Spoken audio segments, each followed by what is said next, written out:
আলুর half century record করলো বাংলার আলু। বাংলার বাজারে আলুর দাম 50 টাকা ছাড়িয়ে গিয়েছে।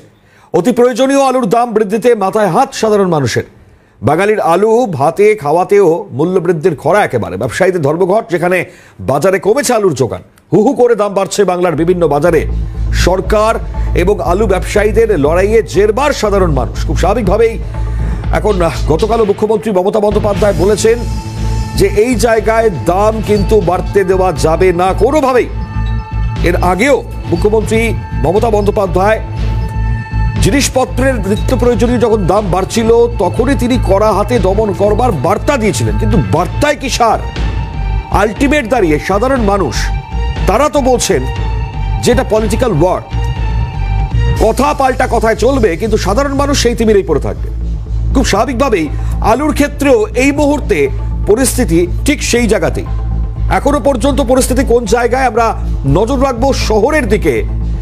একটু এই মুহূর্তে চলে যাব। অভিরূপা সাহা আমাদের প্রতিনিধি এই মুহূর্তে আমাদের সঙ্গে রয়েছেন শহরের লেক মার্কেট অঞ্চল, সেখানকার বাজারের ছবিটা কি এটা তুলে ধরি আপনাদের সামনে। অভিরূপা, শুভ সকাল জানাই শুরুতেই তোমাকে।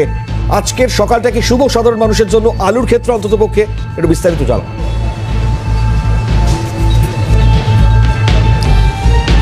সাধারণ মানুষের জন্য সকাল বিগত বেশ কয়েকদিন ধরেই শুভ হচ্ছে না। একদিকে যখন কাঁচা শাকসবজি আনাজপাতির দাম বাড়ছে, সেই দাম কমতে না কমতেই এবার হেসেলে আলুর দামে আগুন। আলু ইতিমধ্যেই হাফ সেঞ্চুরি হাঁকিয়েছে।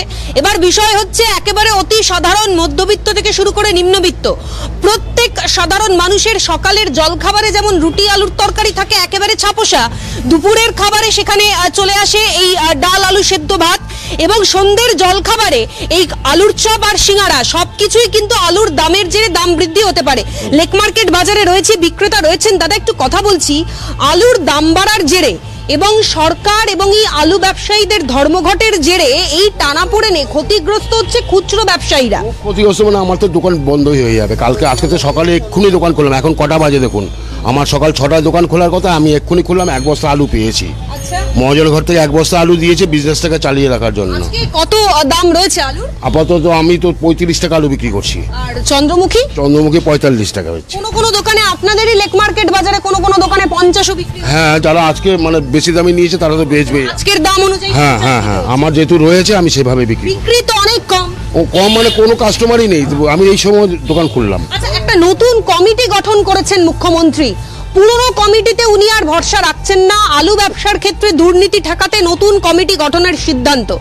এর জেরে মনে হচ্ছে দাম কমবে। আশা করা যায় 100% আশা করা যায়। পুরনো কমিটিতে ভরসা রাখতে পারলেন না মুখ্যমন্ত্রী? না, তাতে মনে হয় যদি অন্য কোনো ব্যবস্থা নেয় তাতে আশা রাখা যায় কমবে। ফলে বিক্রেতারা বলছেন জেনারেলি তাদেরকে সমস্যার মধ্যে পড়তে হচ্ছে। একজন ক্রেতা রয়েছেন, একটু কথা বলছি। দাদা একটু কথা বলছি।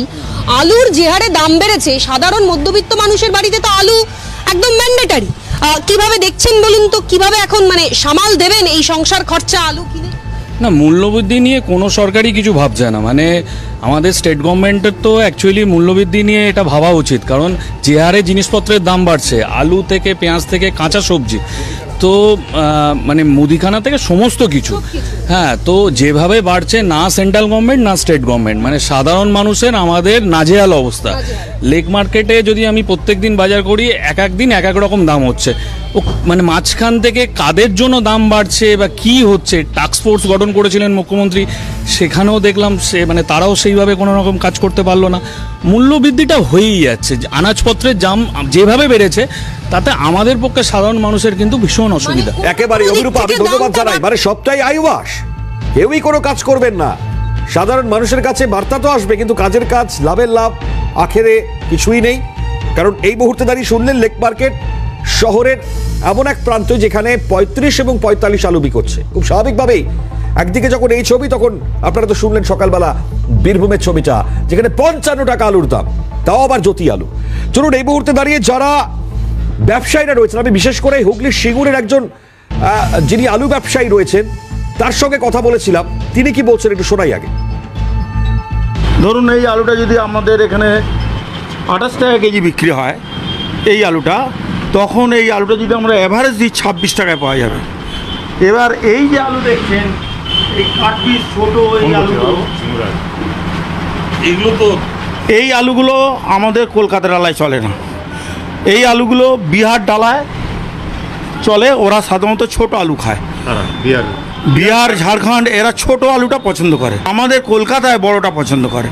এই জন্য এই আলুটা যদি যখনই বাইরে না যাবে তাহলে তো এটা ওয়েস্টেজের দলে চলে গেল, তখনই কলকাতা ডালার আলুটার কস্টিংটা অনেকটা বেড়ে যাবে। সেটাই চলছে। হ্যাঁ, এবার যখন আমরা এটা বিহার বেচে এদিকে কিছু টাকা পাবো, সেইটা তখন কলকাতা ডালার আলুর দামটা কমে যাচ্ছে। যদি এটার কোনো পয়সা নাই পাই তাহলে কলকাতা ডালার এর কস্টিংটা হতে চেপে যাবে। দিন 7 বন্ধ হয়েছে, 7 দিন বন্ধ। চলুন, এ তো গেল একজন আলু ব্যবসায়ী তার স্পষ্ট বক্তব্যের জায়গায়। এবার যারা ওতপ্রোতভাবে আলুর সঙ্গে জড়িত, মানে ছোটখাটো ব্যবসায়ী যারা, বিশেষ করে যারা চপ ভাজেন বিক্রি করেন প্রতিদিন, আমরা একজন চপ ব্যবসায়ীর সঙ্গে কথা বলেছিলাম, তিনি কি বলছেন শুনুন। চপ 5 টাকা করে। 5 টাকা দাম। এই যে আলু কত করে কিনলেন? আরে আলুর দাম বলবেন না, অবস্থা খারাপ হয়ে গেছে আমার। প্রচুর আলুর দাম, সব লসে চলছে, লসে। ও দোকান তুলে দিতে হবে, আর কি করবো, না খেয়ে মরবো। চপের দাম বাড়িয়ে দাম বাড়াতে হবে, আর উপায় নেই তো। আলুর দাম বাড়লে চপের দাম বাড়বে। কত করে কিনছে? 35-40 যখন যেরকম পাচ্ছে তাই নিচ্ছে। কত চপ কত? চপ 6 টাকা। এই যে আলু প্রায় 50 টাকা কেজি হতে চলেছে। হ্যাঁ, দাম কি বাড়বে? তাই বাড়লে দোকান বন্ধ করে দিতে আবার কী করবো? এইভাবে আলু কিনে তো চালানো যাবে না। কী করে চালাবো? কত করে বিক্রি করতে হবে? চপ বিক্রি করলে বেশি দামে বিক্রি করলে খদ্দের নিতে চাইবে না। দিয়ে 7 টাকা করলে খদ্দের পালিয়ে যাবে, কেউ আসবে না খদ্দের, বলে এত দাম কেন? বাজারের যা দাম হয়ে গেছে, আমাদের তো কিছু দেখাই যাচ্ছে না পয়সা। দেখুন, রাজ্যে চপ শিল্পের এই হচ্ছে অবস্থা। চপ শিল্পের কথা তো ডেফিনেটলি মনে আছে, চপ যারা বিক্রি করেন তারা এই কথা বলছেন। এখন প্রশ্নের জায়গা খুব স্পষ্ট। যখন একদিকে এই ছবিগুলো খুব স্বাভাবিকভাবে উঠে আসছে, যখন একদিকে দাঁড়িয়ে আমরা দেখতে পাচ্ছি যেটা মুখ্যমন্ত্রী বারবার তার বক্তব্যে স্পষ্ট করছেন, কিন্তু তারপরেও ঘটনা সেই একই। মানে আপনি আলু ব্যবসায়ী বলুন, তারাও ক্ষতির মুখে। যারা আলু ছোটখাটো ব্যবসা করেন তারাও ক্ষতির মুখে, যারা চপ ভাজেন তারাও ক্ষতির মুখে, আর সাধারণ মানুষ তো ক্ষতিরই মুখে সর্বত্র সময়। বলছেন সবটাই আইওয়াস। এখন এই আলু ধর্মঘট অব্যাহত, আলুর দাম বাড়ছে, বাজারে আলুর যোগানে টান, আলুর রপ্তানিতে না করেছে রাজ্য মন্ত্রিসভার এই না, ফলত বাজারগুলিতে আলুর যোগান বৃদ্ধি, সেটা দাম নিয়ন্ত্রণে আনতে তৎপর রাজ্য। নয়া সংগঠন করতে বেচারা মান্না কৃষিমন্ত্রী এবং একই সঙ্গে প্রদীপ মজুমদারকে দায়িত্ব, এবং আলু ব্যবসায় দুর্নীতি ঠেকাতে পুরনো সমিতিকে সরাচ্ছেন মুখ্যমন্ত্রী। এখন অবশ্যই বড় প্রশ্নের জায়গা। এবং তবে কি পুরনো সমিতির ওপর আস্থা রাখতে পারলেন না মুখ্যমন্ত্রী? এই প্রশ্নটাও জোরালো হচ্ছে, বড় হচ্ছে। যদিও এই প্রশ্নের থেকেও সাধারণ মানুষ কেন এতটা সমস্যায় পড়ছেন, এর দায়ভারটা কার, এই প্রশ্নটাও এই মুহূর্তে সব থেকে বড় প্রশ্নের জায়গা। আমরা অবশ্যই খবরের দিকে আজকে দ্য ডিবেট শুরু করব। উপস্থিত যারা আমাদের সঙ্গে রয়েছেন পরিচয় করাই। আমাদের সঙ্গে টাস্ক ফোর্সের সদস্য রবীন্দ্রনাথ কোলে যোগ দিয়েছেন। রবীন্দ্রনাথ বাবুকে অসংখ্য স্বাগত অনুষ্ঠানে যোগ দেওয়ার জন্য। এবং একই সঙ্গে বিজেপি মুখপাত্র দীপ্তিমান বসু আমাদের সঙ্গে রয়েছে। দীপ্তিমান দা, অনেক স্বাগত আপনাকে অনুষ্ঠানে যোগ দেওয়ার জন্য। আমি রবীন্দ্রনাথ বাবু আপনার কাছে আসি। শুরুতেই আপনি তো দেখলেন পুরো ছবিটা, গোটা ছবিটা। আমার একটাই প্রশ্ন, মানে একে তো ভিন রাজ্যে আলু যেতে পারবে না, সেই জায়গায় দাঁড়িয়ে ব্যবসায়ীরা তারা ক্ষতির সম্মুখীন। আমরা জানি যে মুখ্যমন্ত্রী তিনি কড়া বার্তা দিয়েছিলেন যাতে আমার রাজ্যের আলু রাজ্যেই থাকে, তাতে যাতে সাধারণ মানুষ এই সমস্যার সম্মুখীন না হন। কিন্তু তারপরেও আলু পচছে, তারা পাঠাতে পারছেন না বাইরে, লোকসান হচ্ছে, তাহলে লাভ তুলবেন কিভাবে এইভাবে সাধারণ মানুষকে ক্ষতি করে?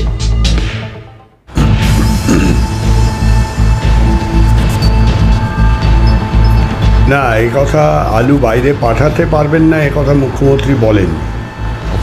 মুখ্যমন্ত্রী যেটা বলেছেন যে আমাদের রাজ্য হচ্ছে সেকেন্ড লার্জেস্ট আলু প্রডিউসিং স্টেট, সেখানে লোক 35 টাকার ওপরে আলু কিনে খাবে, এটা কখনোই হতে দেয়া যায় না।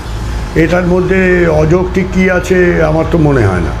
আলুটার তো দাম আরও কম হওয়া উচিত, অনেকটা কমে হওয়া উচিত।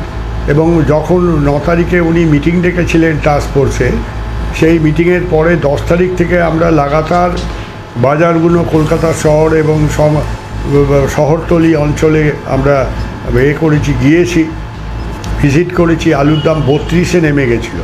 সেই আলুটা আস্তে আস্তে আবার চড়তে শুরু করেছে। যে এইটা কেন হবে? সবজির দাম যেগুলো 100 টাকা কি শশা, 100 টাকা বরবটি এইসব ছিল, সেগুলো 50%-এর নিচে নেমে এসছে। পটল 30-40 টাকায় নেমে এসছে।